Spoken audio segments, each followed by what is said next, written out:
Hello YouTube, this is AndrewTheRed. Another more brief book review on Lord of the Flies by William Golding. This is a fiction novel. Um, I believe it is read quite commonly in the upper, like grade 7, 8, or, well, maybe not into high school, but at least upper, at least middle grades. And this is going to be discussion of the book. This isn't going to be the book is great, you should read it kind of review. This is going to be more thorough of ideas in the book I thought were worth discussing. So there are spoilers, so to speak. But I don't know why anyone would be looking on YouTube for videos on this book without spoilers. This isn't a Wikipedia page read. I haven't done all kinds of research about themes, and this is mostly, except one thing I did look up just to see what other people had to say about it. This is mostly just what I got out of it. So if you have to do a paper on this book, or you're just curious what other people thought of it, you're going to get my ideas from it, and it'll be a small contribution and maybe some of your writing on it. You'll want to watch other videos, you want to look at the Wikipedia page on the book, etc. So I'm just going to talk about, let's see, about 5 or 6 pieces from this. Some of them have quotations that go along with it, some of them don't.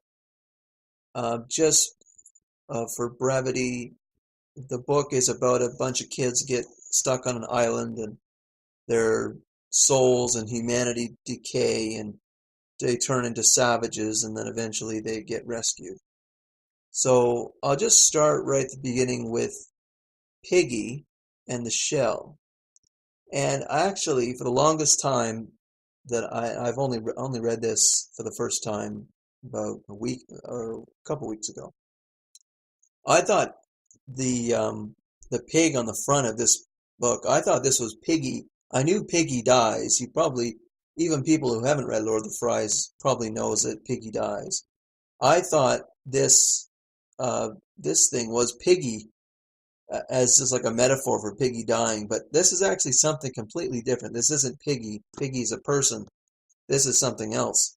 But that's the last thing I'm gonna talk about, the pig on a stick, which actually happens in the book, but I'm gonna talk about that at the end. So Piggy in the Shell. So Piggy is a character who's essentially a social outcast. Kids can be real jerks when they're kids. They make fun of kids that don't fit in, whether they're nerds or whether they're overweight.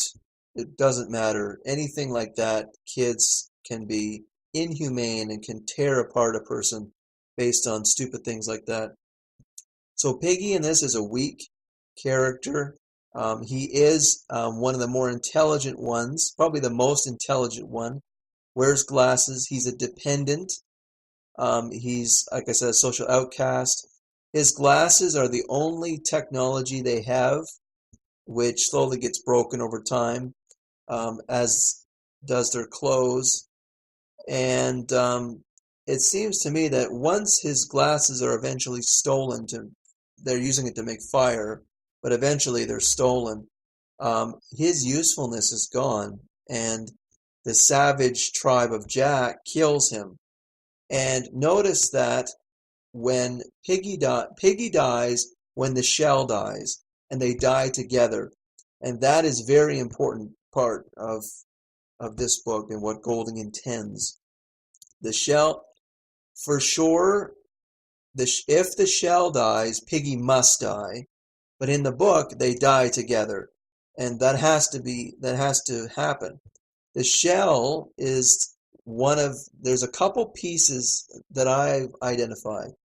There's a couple pieces in this book that represent connections to humanity that are slowly die away. Like you could think of like the threads. Threads are slowly cut, and eventually it's gone. So the shell is one connection to humanity that eventually it's near the end actually, it gets broken. And the shell, I think, represents the last bastions of rules, law, and order. And you could take an easy example of that is from the meetings that Ralph would call with the shell. the shell, and of course, notice that the shell impacted more strongly as they're called, the little ones or whatever, the little kids. They would all come because the shell was neat and interesting and really loud, and but the big ones, they were less. The shell was less powerful on them, and they were, of course, the first to go. The little ones later. The little ones essentially just followed the big ones, though. So I thought that was one solid point in this book. The shell and Piggy were connected. Notice at some points in the book, Piggy is taking care of the shell, holds it. I think at one point in the book it says something like Piggy was holding it like a baby, like in his arms. Because they were inseparable and needed each other. Without the shell, Piggy was dead, and he did die. And there's a piece about that I can read on page 64 in my book here. In case you are wanting this is in chapter 4. So he says, this is about the impact, the effect of the shell. It's Henry, one of the guys, I guess, or Roger. One of the guys wanted to throw a stone at one of the little kids. And it says here, yet there was a space round Henry, perhaps 6 yards in diameter, into which he dare not throw. Here, invisible yet strong, was the taboo of the old life. Round the squatting child was the protection of parents and school and policemen and the law. Roger's arm was conditioned by a civilization that knew nothing of him and was in ruins. So you see that these are the remnants of humanity and civilization and law. There was an instinct in him. It says here it's conditioned by civilization. There's an instinct in him that says that if I throw this rock and hurt this little kid, who was Henry, that I'm going to get in trouble. And that is a feeling in my stomach that I don't like, and I'm not going to do that. At this point, I would think that it's not just the consequences of getting in trouble, but also maybe that's it right now. Maybe it's just those consequences. The kid is not throwing the stone only because of consequences. But of course, these consequences are not here on this island. There are no parents, schools, or policemen to deride him of throwing the stone and hitting this kid. And perhaps this book, it's a come to realization that the civilization is gone, and license, and you can do anything you want, and that slowly happens. Next point is about Jack. So notice that Jack and his posse of students.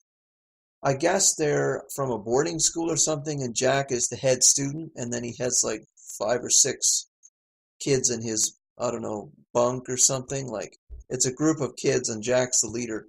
Notice that they all come in with uniforms on. Jack is the leader of all of them, and the other ones, there was something about them standing in line and stuff at the beginning too, all very orderly, almost like a military.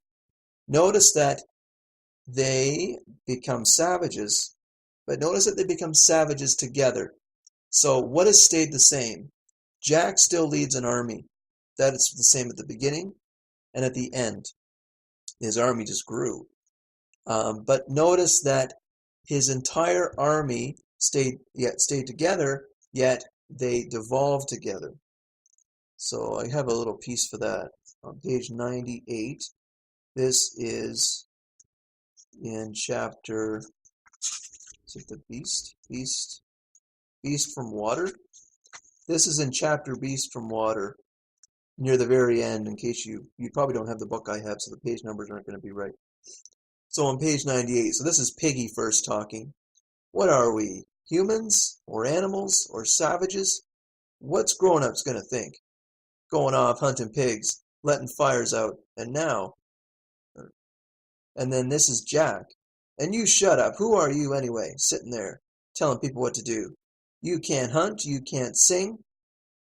And then Ralph replies, I'm chief, I was chosen. So at this point, Jack is interrupting. Piggy has the shell, and the shell permits the person to speak. But Jack's interrupting him and doesn't care. So on the next page, on page 99, Jack says, the rules, you're breaking the rules. And Jack says, who cares? And then Ralph says, because the rules are the only thing we've got. So again, this is just showing that the shell, how important is the shell of order. This is a connection to humanity that they're losing, and they do lose. Another connection to humanity is fire. So notice that Ralph was elected. Notice that right at the beginning, a structure was imposed by their past civilization, the comforts of civilization and culture.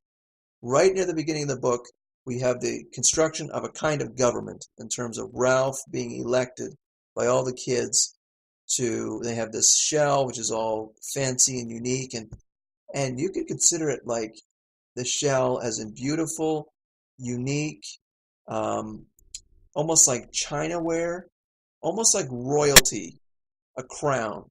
That's essentially what the shell is. So it is used almost like a king's scepter. It is a privileged object for the leader. So Ralph is elected. He's going to be in that position. That position comes from the old ways of civilization. So Ralph, as the leader, believes it's very important, and he emphasizes over and over again, including Piggy while he's alive, the fire is important because without the fire, we can't be rescued. Now, what's important about that? I argue that fire is another connection with humanity. Know that fire was probably man's first invention, or at least one of man's first inventions, tools and fire. That's one connection that the author, I'm sure, wants to make. The other connection is, so not only is it a first invention, not only is it unavoidable in that sense in terms of cooking meat, having light at night, warmth at night, not just those things, and also not simply because the fire will make smoke signals with the branches or whatever, and they can get rescued. Those are all good, but that's not it for the importance of fire. The other importance of fire is that it keeps in their mind that they want to be rescued. You could see it this way as fire is the symbol of them being rescued. It's the symbol of rescue. It's the symbol of wanting to go back to civilization. And so the fire keeps that in their memory of the distant civilization, of those past traditions, such as law and all that. Also of behavior towards one another. All those things keep that in memory, and so that they want to return back to that place. It keeps that in, I think the best way to put it is it keeps it in memory.